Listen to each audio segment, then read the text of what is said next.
Families of students studying in Iran are concerned about their safety amid escalating tensions between Iran and Israel.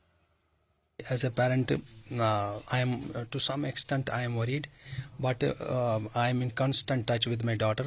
I do talk to her. Yesterday भी कल भी मैंने उनके साथ बात की है. She is comfortable there. ऐसा ज़्यादा मसला नहीं है क्योंकि मेरी बेटी जहाँ पे पढ़ रही है वो तेहरान से 150 किलोमीटर दूर है और तेहरान में एस्केलेशन है, थोड़ा बहुत तनाव है.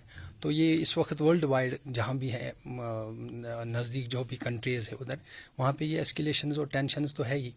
तो एप्रीहेंशंस तो हर पेरेंट्स को होते हैं और जो भी हमारे हिंदुस्तान के वहाँ पर हैं चाहे किसी भी तबके से है तो हर कोई परटर्ब तो है ही. बट गॉड इंशाल्लाह ताला सब कुछ ठीक हो जाएगा. According to career consultants, around 50 to 60 Kashmiri students opt for professional courses, including MBBS, in Iran each year. However, the ongoing tensions in the Middle East have led to a decline in students seeking admissions there. आपको पता ही होगा before 5 और 6 month से जो situation चल रही है बहुत ज़्यादा टफ सिचुएशन चल रही है. उस हिसाब से जो बच्चों का एडमिशन है वो ईरान के लिए वो बहुत कम हो रहे हैं और जो इस पिछले साल हमारे एडमिशन हो गए नियर अबाउट 50-60 से हमारे एडमिशन हो गए, लेकिन इस साल इसीलिए कम हो गए बिकॉज ऑफ ये जो अभी सिचुएशन चल रही है वहाँ पे. इस हिसाब से हमारे जो एडमिशन है वो कम हो रहे हैं वहाँ पे. Tensions between Iran and Israel escalated following the killing of Hezbollah chief Hassan Nasrallah in a massive bombing attack by Israel in Beirut around a week ago. Iran responded by launching a missile attack on Israel on Monday night. Some families have been unable to contact their loved ones since the escalation. मैं खुदा से दुआ करता हूँ कि मेरे भाई जो है वो सही सलामत हो, वहाँ पे अच्छे से हो.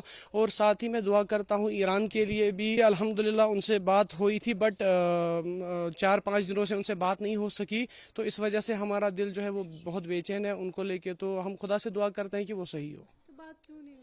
क्योंकि क्या पता कि वो किसी चीज़ में बिजी हो या अभी इस टेंशन में हो कि क्योंकि वहाँ पे अभी 4 दिन से सारी दुकानें बंद है, स्कूल्स बंद है, कॉलेज बंद है, तो अभी वहाँ पे थोड़ा सा मातम चल रहा था, तो इस वजह से भी उनसे बात नहीं हो सकी. Family members of Indian students studying in Iran are urging the central government to ensure the safety of their loved ones. अगर हम इंडिया की बात करें तो जो भी यहाँ से इंडिया से बाहर जाता है, चाहे वो हिंदू हो, सिख हो, ईसाई हो, मुस्लिम हो, क्रिश्चियन हो, इंडिया का फ़र्ज़ बनता है उनको वहाँ पे फैसिलिटेट करें. चाहे वो ईरान में पढ़ रहे हो, अमेरिका में पढ़ रहे हो, चाइना में पढ़ रहे हो, किसी भी कंट्री में हो, इंडिया से बाहर हो. इंडिया की गवर्नमेंट का ये फ़र्ज़ बनता है कि वो अपने जो हिंदुस्तान की रिहाइश है उनको पूरा फैसिलिटेट करे ताकि उनको आने वाले टाइम में भी वहाँ पर कोई परेशानी का सामना करना पड़े और इस टाइम भी को कोई परेशानी का सामना ना करना पड़े. As fears of a major escalation in hostilities in the Middle East grow, parents of students studying in Iran are praying for their children's safety and remain hopeful that the central government will take measures to ensure their safe return if needed.